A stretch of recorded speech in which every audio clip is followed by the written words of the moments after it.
The message came on a Tuesday. All across Earth, screens flickered to the same broadcast. The alien face that appeared was smooth and gray, with 6 eyes arranged in a circle. When it spoke, its voice was flat and emotionless. People of Earth, I am Ambassador Vex of the Galactic Council. Your planet has been observed for decades. The time has come for your integration. You will join us as a Level 3 vassal species or face removal. You have 7 days to decide. The transmission ended as abruptly as it had begun. In the war room beneath the United Nations building in New York, 20 world leaders sat in stunned silence. General Wilson was the first to speak. They can't be serious. We barely have space stations, let alone weapons to fight aliens. President Clark rubbed her temples. We need options. Any options? From the back of the room, a man cleared his throat. Captain Tom Reed wasn't supposed to be there. As head of Earth's small salvage fleet, he wasn't important enough for crisis meetings, but his expertise with alien tech had earned him an observer seat. Madam President, he said, standing up, I might have an idea. All eyes turned to him. Reed was tall and weathered, with short gray hair and hands covered in old burn scars from years of working with hot metal. The Council follows certain rules, he explained. I've studied the transmissions we've intercepted over the years. They have a tradition called the Challenger's Right. If a new species can prove its worth, they can join as equals, not slaves. The room erupted in voices until President Clark raised her hand.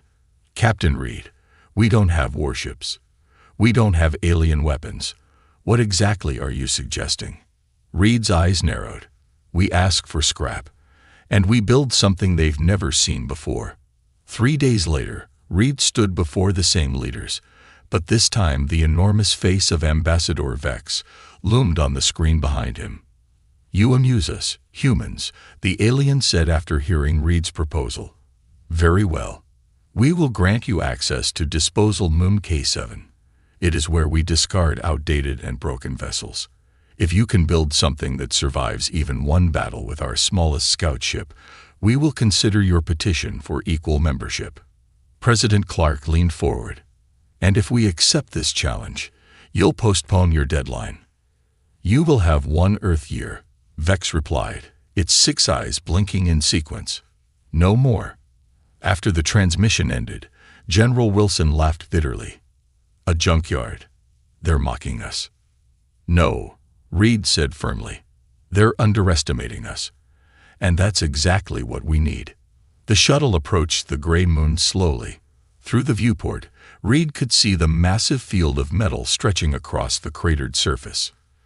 Twisted hulls, broken engines, and shattered pieces of ships from a dozen alien civilizations spread out before them. Beside him, Dr. Anna Wells whistled low. That's a lot of scrap, she said. Her dark eyes were already analyzing, categorizing. As Earth's leading expert in theoretical physics, she'd been Reed's first recruit. 1 person's trash, Reed said with a smile. Behind them, Mike Foster unbuckled his harness.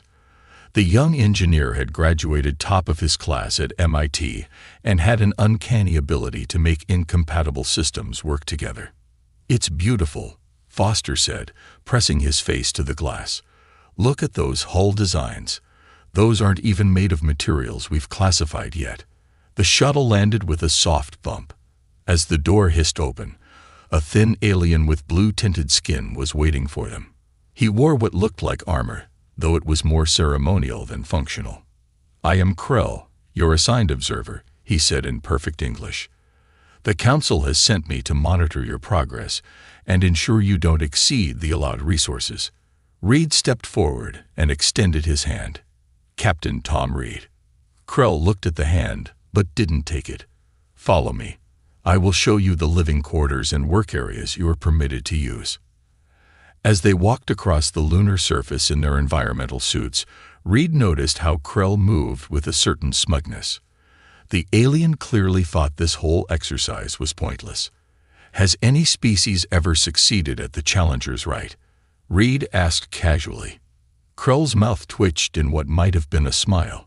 3 have tried. None have succeeded.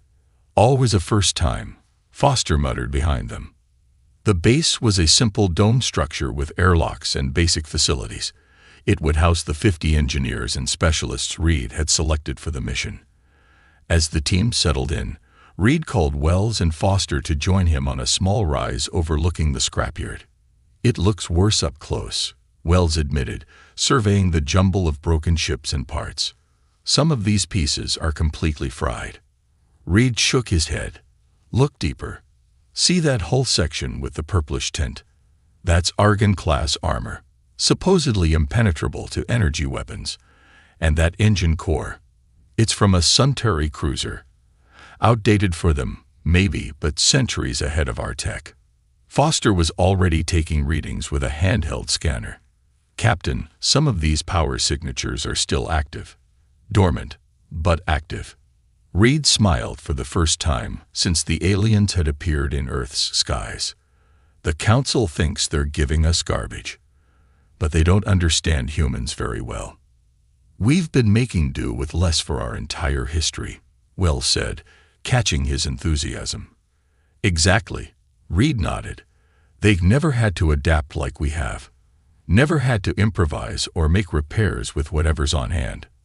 Foster looked up from his scanner with a grin.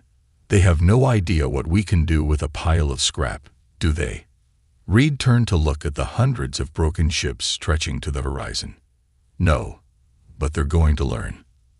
As the Earth team began to organize their work areas, Krell watched from a distance, sending his first report back to the Council. "Humans have arrived at K7. They are excited by the garbage. They will be easy to defeat."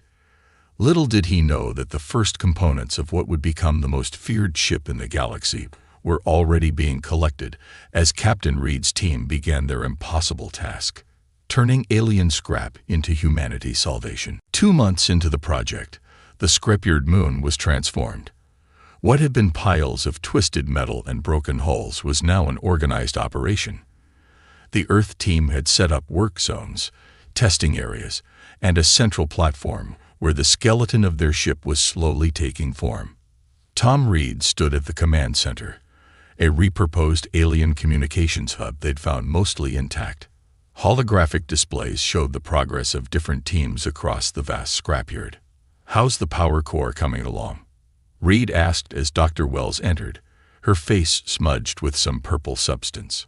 "Challenging," she replied, wiping her hands on her already dirty jumpsuit. "I've never seen materials that react this way. It's like they're almost alive." Reed nodded. They were all facing the same problem. Alien technology didn't work like Earth tech. It wasn't just more advanced. It operated on different principles entirely. "Show me," he said. Wells led him to her workshop where 3 different energy cores sat on reinforced tables. One glowed blue, another pulsed with a green light, and the third emitted a soft orange glow. "This blue one is from a Draxi science vessel," Wells explained. "It produces incredible power, but it's unstable. The green one is steady but weaker. And this orange one," she paused. "It's ancient. I mean, really ancient. The readings suggest it's at least 50,000 years old, but it still works perfectly." Reed examined the orange core. "Can we use it?" Wells shook her head. "Not alone. None of them have enough output for what we need. But I've been thinking." She pulled up a diagram on her tablet. "What if we connected all 3? Each has different properties. Together, they might create a stable, powerful system. Has anyone ever done that before?" Reed asked. "I asked Krell. He said combining cores from different species would cause a catastrophic failure. The energies aren't compatible." Reed smiled slowly. "And you don't believe him?" Wells grinned back. "Humans have been combining incompatible things throughout our history. It's practically our specialty." On the other side of the camp, Mike Foster was having an argument with Krell. "These whole pieces can't be integrated," the alien insisted. "The molecular structure of argon armor will reject bonding with Suntory metals." Foster ran his hand through his messy hair in frustration. "Look, I've analyzed both materials. Yes, They're different, but with the right interface layer, they'll hold. Impossible, Krell stated flatly. No species has ever successfully merged these technologies. Maybe no species ever needed to badly enough, Foster muttered as Krell walked away. Foster returned to his work, sketching designs on a large touchscreen. Around him, other engineers were testing small pieces of different alien metals, trying to find ways to join them together. A young engineer named Lisa Patel approached with a small object in her hand. "Mike, look at this." She held up what looked like a simple bolt, but it was shifting color slightly, adjusting to the metal it touched. "It's some kind of adaptive fastener," she explained. "I found thousands of them in a container from a trading ship. They seem to form molecular bonds with whatever they connect." Foster's eyes widened. "That's it. We don't need to make the materials compatible. We just need something that can work with both." Within days, Foster's team had figured out how to use the adaptive fasteners to join hull sections that should never have fit together. The ship was starting to take a real shape now. Unusual and asymmetrical, but structurally sound. Reed stood with Wells and Foster on the observation platform. Below them, hundreds of workers were assembling pieces of what would eventually become their ship. "We need a name," Reed said suddenly. Wells looked at the strange, patchwork vessel taking shape. "It's rising from discarded pieces, given new life." "Phoenix," Foster suggested. "In Earth mythology, the phoenix rises from its own ashes." Reed nodded. "Phoenix it is." As they spoke, Krell approached. Over the weeks, the alien had become a constant presence, watching their progress with growing curiosity. "Your methods are unorthodox," he commented, looking down at the construction. "That's a polite way of saying crazy," Foster replied with a grin. "The Council receives my reports with great amusement," Krell continued. "They believe you are building a primitive defensive vessel that will be destroyed in seconds." Reed studied Krell's face. "And what do you believe?" The alien hesitated. "I am beginning to think the Council may be underestimating your species." That night, after most of the team had retired to their quarters, Reed found himself alone at the command center. He was reviewing scan data of a particularly interesting piece of wreckage they hadn't yet explored, a ship of unknown origin buried under other debris. "Still working, Captain." Reed turned to see Lisa Patel, the young engineer who had discovered the adaptive fasteners. "Just following a hunch," he replied, showing her the scans. "This ship is different from the others. The design doesn't match any known Council species." Patel studied the images. "The geometry is unusual. Almost recursive." "I want to check it out tomorrow," Reed said. "Care to join me?" The next morning, Reed, Patel, and two other engineers took a small transport to the far edge of the scrapyard. The mysterious ship was mostly buried, with only part of its sleek hull visible above the lunar dust. "Looks like it crashed rather than being dumped here," Reed observed as they approached. "And the Council just buried it under other scrap. It took hours to clear enough debris to access what appeared to be an entry point. The door mechanisms were long dead, so they had to cut their way in." Inside, the ship was dark except for their flashlights. The interior was surprisingly intact, with smooth surfaces and curves unlike the angular designs favored by Council races. "This is incredible," Patel whispered, running her hand along a wall that seemed to respond to her touch, lighting up faintly. Reed moved deeper into the vessel, searching for the bridge or control center. What he found instead left him speechless. In a spherical room at the center of the ship, a soft blue light pulsed rhythmically. It emanated from a crystalline structure suspended in the middle of the chamber. "Is that the ship's brain?" Patil asked, staring at the beautiful object. Reed approached it carefully. As he got closer, the pulsing quickened, as if responding to his presence. "I think it's still alive," he said quietly. "An artificial intelligence, preserved all this time." Back at the camp that evening, Reed called an emergency meeting with Wells and Foster. "If we can interface with this AI, understand its technology, Wells began, her mind racing with possibilities. It could change everything, Reed finished. But we need to keep this quiet, especially from Krell. For the first time since they arrived on the scrapyard moon, Reed felt a genuine spark of hope. The Council had given them garbage, thinking humans would fail. Instead, they had given humanity exactly what it needed to fight back. The Phoenix would rise, and it would carry this ancient intelligence with it, a weapon the Galactic Council would never see coming. "It's not working," Foster groaned, dropping his head into his hands. For 3 weeks, he had been trying to communicate with the crystalline AI they'd discovered. The beautiful blue crystal pulsed on the table in front of him, responding to their presence, but refusing to interface with any of their systems. Dr. Wells placed a hand on his shoulder. "We'll figure it out. We always do." Reed paced the secure lab they had built to hide the crystal from Krell and any other Council observers. Half their year was gone. The Phoenix's outer hull was nearly complete, but without a proper control system, it would never fly. "What if we're thinking about this wrong?" Reed said suddenly. "We've been trying to make it understand our technology. Maybe we need to understand its language first." Lisa Patel looked up from her workstation. "Like learning to speak alien." "Exactly," Reed nodded. "This AI is ancient. It might not communicate the way we do, or even the way the Council races do." Wells snapped her fingers. "Patterns. That's it. The crystal responds to patterns. Light, sound, even touch. It's been trying to talk to us this whole time." For the next 72 hours, the team worked without rest. They exposed the crystal to different patterns of light, sound waves, and electrical impulses, recording its responses. On the 4th day, Foster let out a whoop of excitement. "I got something." On his screen, a complex waveform pulsed in sync with the crystal's glow. "It's like music," Patel whispered. "A language of harmonics."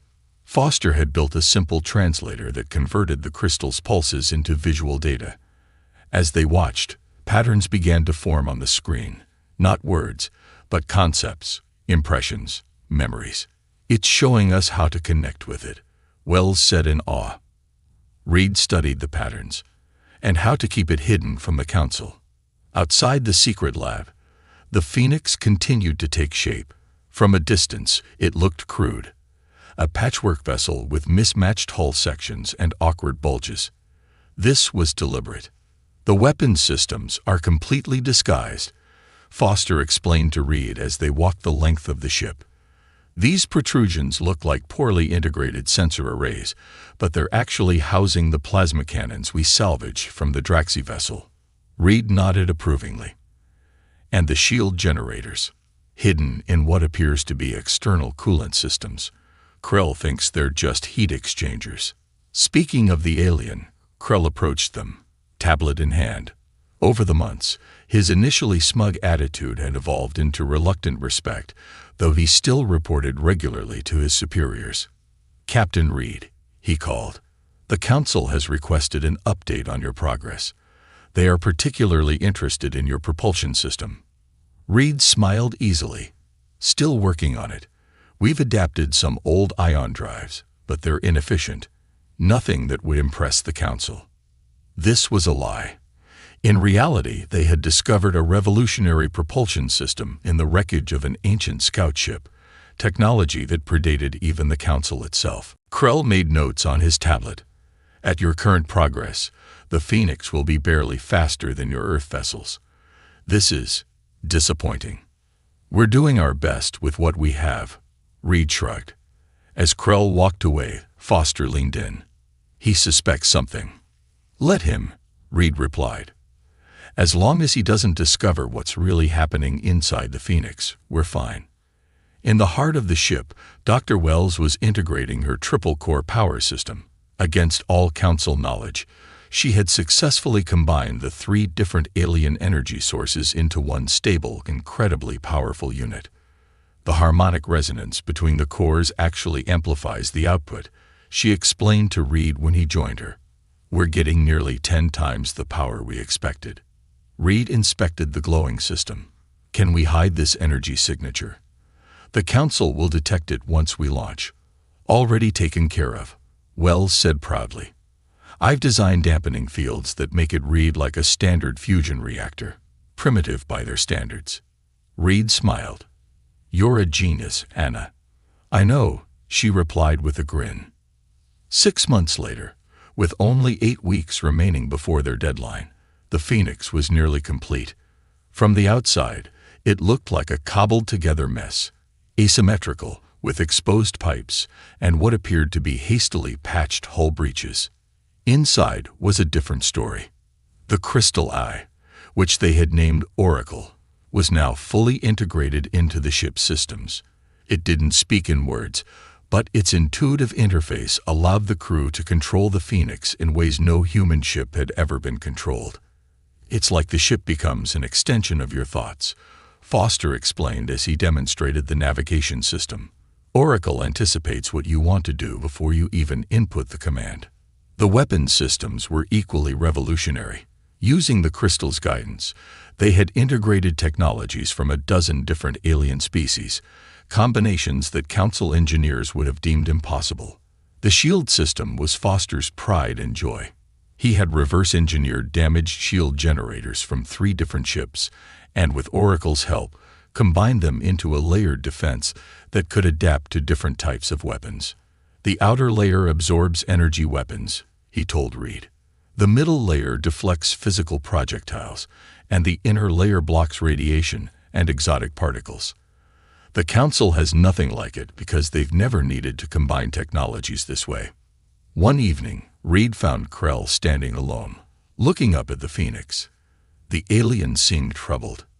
Something wrong? Reed asked, coming to stand beside him. Krell didn't answer immediately. Finally, he said, My latest report to the Council stated that your ship is primitive and poses no threat. Reed kept his face neutral. Isn't that what you believe? Krell turned to face him. It was. Now I am not certain. He hesitated. Captain Reed, there is something you should know. The Council never intended to honor the Challenger's right. Even if you succeed, they plan to destroy Earth anyway. Reed felt cold inside but maintained his calm exterior. Why tell me this? Because, Krell said slowly, in all my years serving the Council, I have never seen any species accomplish what yours has done here. You were given garbage, and you've built something. I'm not sure what exactly, but it's more than should be possible. He looked back at the Phoenix. The Council fears what they don't understand, and they don't understand humans. Reed placed a hand on Krell's shoulder. Would you like to understand us better? Krell's eyes widened. What are you suggesting? Come with me, Reed said. I want to show you something. That night, Krell was introduced to Oracle. As the alien stood in awe before the pulsing crystal, the Phoenix's true potential was revealed to him. For the first time in his life, Krell began to question everything the Council had taught him. If they discover this, he whispered. They won't, Reed assured him. Not until it's too late. The deadline was approaching quickly. But now, with Krell's help and Oracle's guidance, Reed was confident the Phoenix would not only fly, it would change the galaxy forever. The message from Earth came during the night shift. Reed was in the command center with Wells and Foster when the transmission broke through. President Clark's face appeared on screen, lined with worry. Captain Reed, we have a situation. A Council fleet has entered the solar system. They're claiming it's a routine patrol, but they've positioned themselves near our lunar colony. Reed felt his stomach tighten. They're early. We still have 3 weeks before the deadline. I don't think they plan to wait, the president replied grimly. Our intelligence suggests they're preparing for a show of force. The screen flickered as another transmission cut in. It was a news feed from the lunar colony. Reed and his team watched in horror as a Council warship fired on the civilian settlement. Buildings collapsed, emergency sirens wailed, and people ran in panic. No, Wells whispered, covering her mouth. The attack was brief but devastating. When it was over, President Clark returned to the screen. 5,000 people, she said, her voice shaking with anger. They're calling it a regrettable accident during a weapons test. Reed's hands clenched into fists. It was no accident. It's a message. Can you launch? President Clark asked directly. Reed looked at Wells and Foster. They had planned 3 more weeks of testing, but time had just run out. We'll be ready in 24 hours, he promised. As the transmission ended, Krell burst into the command center. I just received word. The Council has ordered a demonstration strike on your colony. I tried to warn them that it violated our agreement, but he stopped when he saw their faces. You're too late, Reed said coldly. They've already done it. Krell's face fell. I am sorry. This is not honorable. We're launching tomorrow, Reed told him. Are you with us or against us? The alien straightened his shoulders. I am with you, Captain Reed. The launch preparations were frantic but methodical. For months, they had rehearsed this moment, running simulations and drills. Now it was real. The Phoenix's true control room was deep within the ship, protected by multiple layers of armor. Reed sat in the captain's chair, surrounded by his core team. Foster manned the navigation console, with Wells monitoring the power systems. Krell stood nearby, providing tactical information about Council ship formations. Final system checks, Reed ordered as the countdown reached 10 minutes. Triple-core power system running at optimal levels, Wells reported. Oracle is fully integrated and responsive, Foster added. Navigation and weapons systems are green. Reed activated the ship-wide communication system. This is Captain Reed to all crew. We are about to face the most advanced military force in the galaxy. They think they know what we're bringing to the fight. They're wrong. He paused, looking around at the determined faces of his crew, 50 of Earth's finest, who had worked miracles with alien scrap. Today we show the Council what humans can do. Today we show them that Earth will not bow down. Today Phoenix rises. The engines ignited with a soft hum that gradually built to a powerful roar. The ship lifted smoothly from the lunar surface, leaving behind the scripture that had been their home for nearly a year. Set course for the Council fleet, Reed ordered. Maximum speed. Foster grinned. Showing them our primitive engines, Captain. Reed smiled back. Let's not reveal all our surprises at once. The Council fleet consisted of 7 ships, 6 escorts surrounding a command vessel. They were sleek and deadly, bristling with weapons that could reduce a planet to dust. Admiral Zex of the Council forces was reviewing the attack plan when his sensor officer called out. Admiral, we're detecting a small vessel approaching from the scattered moon. Zex waved a dismissive hand. The humans are launching their ship early. Put it on screen. The view screen showed the Phoenix approaching. Its mismatched hull plates and exposed systems made it look cobbled together and vulnerable. Zex laughed. That's their champion. It looks like it will fall apart before we even fire on it. His weapons officer seemed less certain. Sir, its approach vector and speed suggest advanced navigation capabilities. Impossible, Zex snapped. Our observer reported they only managed to salvage basic ion engines. He leaned forward. Send 2 interceptors to destroy it. Let's show these humans the futility of resistance before we finish their planet. On the Phoenix, Krell identified the approaching Council ships, Razor-class interceptors, fast, maneuverable, with energy cannons and missile systems. Reed nodded. Standard formation.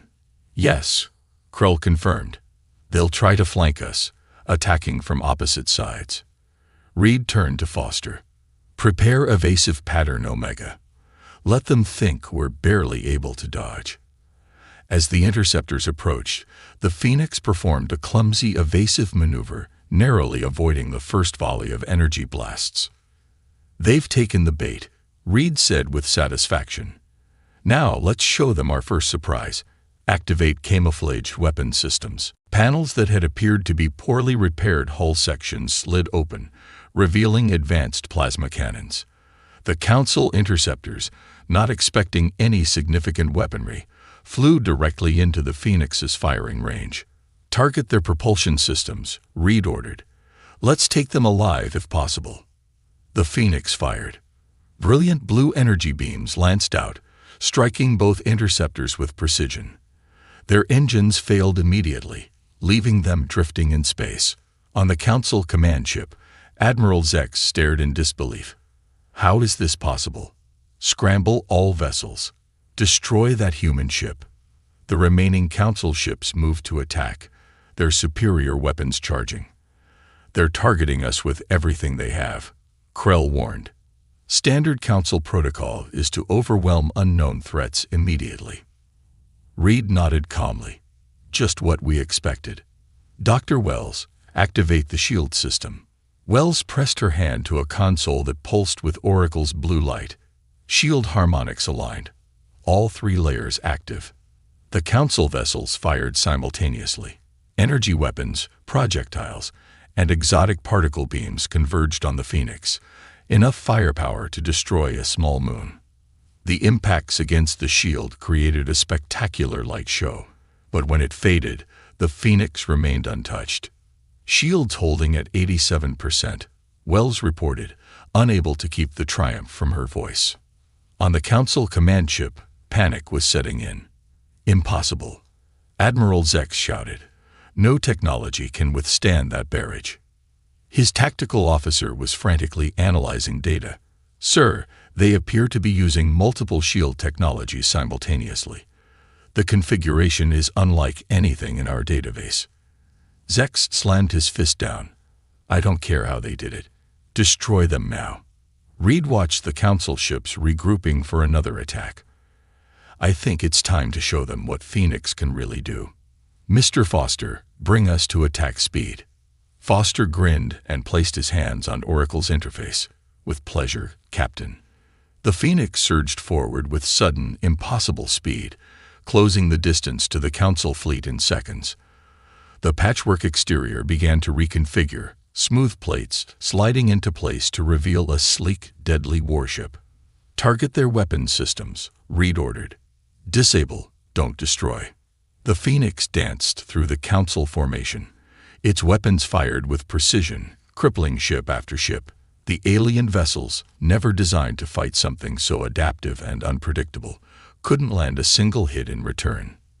Within minutes, 6 of the 7 Council ships were drifting, powerless. Only Admiral Zex's command vessel remained operational. Reed opened a communication channel. "This is Captain Thomas Reed of the Earth vessel Phoenix. Your ships are disabled. Surrender now." Admiral Zex appeared on screen, his alien features contorted with rage. "This is impossible. You were given nothing but garbage." Reed smiled. "We were given exactly what we needed. Your Council made a mistake, Admiral. You judged us by your standards, but humans have always had to adapt, to make do with less. You gave us scrap. We built something better than anything you have." Zex snarled. "This changes nothing. The full Council armada will crush your pathetic planet. Then we'll be ready for them too," Reed replied calmly. "But first, let's discuss the 5,000 innocent people your ships killed at our lunar colony." The Council Admiral's face showed genuine confusion. "What attack? We conducted no such strike." Reed and Krell exchanged a look of alarm. If the Council fleet hadn't attacked the lunar colony, then who had? The answer came as a massive ship suddenly appeared from behind Earth's moon, unlike any Council design Krell had ever seen. "Captain," Krell said urgently, "that's not a Council vessel. I believe we've just met the real enemy." The Phoenix had won its first battle, but a much greater threat was revealing itself. The true test of humanity's scrapyard warship was about to begin. The mysterious ship loomed large against the backdrop of Earth. It was massive, at least 3 times the size of the largest Council vessel, with a dark hull that seemed to absorb light rather than reflect it. "What is that thing?" Foster whispered, staring at the view screen. Krell's face had paled to a lighter shade of blue. "It's a harvester. I thought they were just stories to frighten young ones." "Well, "It looks pretty real to me," Wells said. "And based on its weapons signature, it's what attacked our lunar colony." Reed turned to Krell. "Tell us everything you know." The alien's voice trembled slightly. "The stories say they appear once every few centuries. They harvest resources and populations. Some believe they're the reason several ancient species disappeared completely." "And the Council knows about them?" Reed asked sharply. Krell nodded. "The Council doesn't just know. They have an arrangement. The Harvesters leave Council worlds alone, and in exchange, the Council offers up non-member worlds." Reed finished grimly. "Like Earth." A transmission cut through their discussion. The screen filled with a face that was neither human nor like any Council species. It had multiple eyes set in a triangular pattern and skin that looked metallic. "Attention primitive vessels," it said in a voice that sounded like grinding metal. "Your world has been selected for harvest. Do not interfere."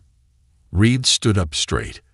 "This is Captain Thomas Reed of Earth Vessel Phoenix. You attacked our lunar colony and killed our people. Leave our system immediately or face the consequences."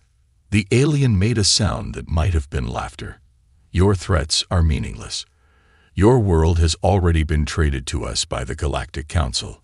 This is merely Collection Day." The transmission ended abruptly.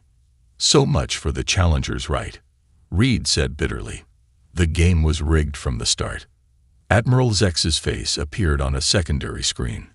"Captain Reed, we must form an alliance against this threat. The Harvester will destroy us all." "Convenient that you want to work together now," Reed replied coldly. "After you planned to destroy Earth anyway." "I knew nothing of this arrangement," Zex protested. "Most Council members don't. Only the High Council would authorize such a deal." Reed studied the Admiral's face and saw genuine fear there. "Krell, is he telling the truth?" Krell nodded. "It is likely. The High Council keeps many secrets, even from its military." Reed made his decision. "Very well, Admiral. We'll coordinate our defense. But when this is over, we will discuss the future of Earth and the Council in very different terms." The Harvester moved toward Earth, deploying smaller craft that began descending toward major cities. "Those are collection ships," Krell explained. "They'll take humans for processing." Reed's jaw tightened. "Not if we stop them first. All hands to battle stations." The Phoenix accelerated toward the Harvester, with the repaired Council ships following behind. As they approached, the massive alien vessel fired energy beams that dwarfed anything the Council ships could produce. "Evasive maneuvers," Reed ordered. Foster's hands danced across Oracle's interface, and the Phoenix performed a series of impossible turns, narrowly avoiding the deadly beams. The Council ships weren't as fortunate. 2 were hit directly and exploded in brilliant flashes. "Their weapons are incredibly powerful," Wells reported. "Our shields can maybe take 2 direct hits, but not more." Reed nodded. "Then we don't get hit. Mr. Foster, bring us in close. They won't risk firing their main weapons near their own hull." The Phoenix dove toward the Harvester, weaving through a barrage of smaller weapons fire. Up close, the alien vessel was even more intimidating, covered in strange technology that pulsed with ominous energy. "Dr. Wells, what are you seeing?" Reed asked as they skimmed along the massive hull. Wells studied her readings. "Their power systems are unlike anything I've seen before, almost like they're drawing energy from somewhere else. Not normal space." Reed turned to Krell. "Weaknesses?" The alien shook his head. "The stories never mentioned any." "Well, everything has a weakness," Reed said firmly. "We just need to find it." As the Phoenix continued its run along the Harvester's hull, Oracle's interface began to pulse rapidly. Foster looked up in surprise. "Captain, Oracle is trying to tell us something. I think it recognizes this technology." Reed leaned forward. "Can it tell us how to fight it?" Foster placed his hands on the crystal interface, closing his eyes as images and sensations flowed into his mind. Oracle says these ships come from outside our galaxy. They've been harvesting worlds for millions of years. That doesn't help us defeat them, Wells pointed out. Wait, Foster continued. Oracle says they have a central command node. If we can disrupt it, the entire ship will be vulnerable. Reed nodded. Where is this node? Foster pointed to a section of the ship on the tactical display. There. But it's protected by energy fields we can't penetrate with our weapons. Wells studied the data and suddenly smiled. But we might be able to disable those fields. Remember our triple core system. It generates a unique harmonic frequency. If we reverse it, we could create a disruption field. Reed finished. But we'd have to get very close. And we'd be defenseless while doing it. Foster added. We'd have to drop our shields to generate the disruption. Reed considered their options. We need a distraction. Admiral Zex agreed to the plan. His remaining ships would attack the Harvester from multiple angles, drawing its attention while the Phoenix approached the command node. This is likely a suicide mission, Zex warned. Then we'll make it count, Reed replied. The attack began with the Council ships launching a coordinated assault.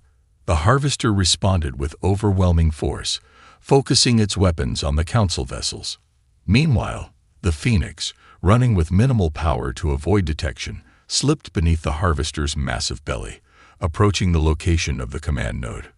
Ready the disruption field, Reed ordered as they came into position. Shields down on my mark. Wells looked up, her face serious. Captain, once we activate this, we'll have maybe 30 seconds before our cores overload. Then we'll have to work fast, Reed said calmly. Shields down. Activate disruption field now. The Phoenix's shields dropped. Immediately, the triple core system began to emit a strange, pulsing energy that spread outward, washing over the Harvester's hull. It's working, Foster exclaimed. The protective field around the command node is fluctuating. Reed didn't hesitate. Fire everything we have at that node. The Phoenix unleashed its weapons, plasma cannons, missile systems, and a concentrated energy beam guided by Oracle's precision. The combined assault struck the now vulnerable command node with devastating effect. The Harvester shuddered as explosions rippled across its surface. Its massive weapons went dark, and collection ships began falling back to the mother vessel in disarray. Get our shields back up, Reed ordered as debris from the damaged Harvester rained down around them. Wells frantically rerouted power. The cores are nearly burnt out, but I can give you minimal shielding. A second, more powerful explosion tore through the Harvester's midsection. The massive ship began breaking apart, its strange technology failing catastrophically. We did it, Foster said in disbelief. But they weren't safe yet. As the Harvester disintegrated, a massive energy wave expanded outward. Brace for impact, Reed shouted. The wave hit the Phoenix with tremendous force, sending it tumbling through space. Emergency systems failed, and the lights flickered out. For several long moments, there was only darkness. Reed opened his eyes to see emergency lighting casting a soft glow throughout the bridge. Foster was helping Wells up from the floor, while Krell worked frantically at a damaged console. Status report, Reed said, his voice hoarse. We're alive, Wells replied with a weak smile. That's the good news. And the bad news? Power systems are fried. The triple core is completely burnt out. Reed looked at the view screen, which was showing a partial image of space where the Harvester had been. Only debris remained. Earth? Safe, Foster confirmed. The collection ships retreated when the mother vessel was destroyed. Reed turned to Krell. And the Council ships? The alien looked up from his console. 2 survived. Admiral Zex's command ship was lost. A transmission broke through the static on their communication system. It was President Clark. Phoenix, do you read? Captain Reed, please respond. Reed activated the channel. This is Reed. We're damaged but alive. The alien threat has been neutralized. The President's relief was visible. You've saved Earth, Captain. All of you are heroes. But Reed knew this was just the beginning. "Madam President, there's something you should know. The Council was trading non-member worlds to these harvesters. Earth wasn't the first, and it wouldn't have been the last." There was a long silence before President Clark spoke again. "Then what happens now?" Reed looked at Krell, who stepped forward. "I have been in contact with other Council ships. Word of what happened here, of both the Harvester deal and how humans defeated them, is spreading quickly. Many worlds are questioning the High Council's leadership. The Phoenix showed what's possible when different technologies are combined." Reed added, "Something the Council claimed couldn't be done. We've changed everything." Over the following weeks, as the Phoenix was repaired and upgraded, news arrived of uprisings on dozens of worlds. Species that had long been subjugated by the Council were demanding freedom and equal representation. A month after the battle, a delegation from these worlds arrived at Earth. Their leader, a being from a species long thought extinct, addressed the United Nations. The humans accomplished what no other species dared to try. With nothing but scraps, they built a vessel that defeated both the Council and the Harvesters. "We propose a new alliance, one based on cooperation and shared knowledge, not dominance and fear." The Phoenix, once a desperate gamble built from alien garbage, became the symbol of this new alliance. Its unique design, combining technologies from dozens of different species, represented the power of working together across differences. And Captain Reed, standing on the bridge of his rebuilt ship as it prepared to lead Earth's first official diplomatic mission to the stars, smiled at the irony. The Council had given them scrap, hoping to see them fail. Instead, humans had built not just the most feared warship in the galaxy, but a new future for all species. "Ready for the next adventure?" he asked his crew. Wells, Foster, and Krull, now officially Earth's first alien citizen, nodded in agreement. The Phoenix rose once more, carrying the hopes of not just one world, but many. The scrapyard ship had changed the galaxy forever.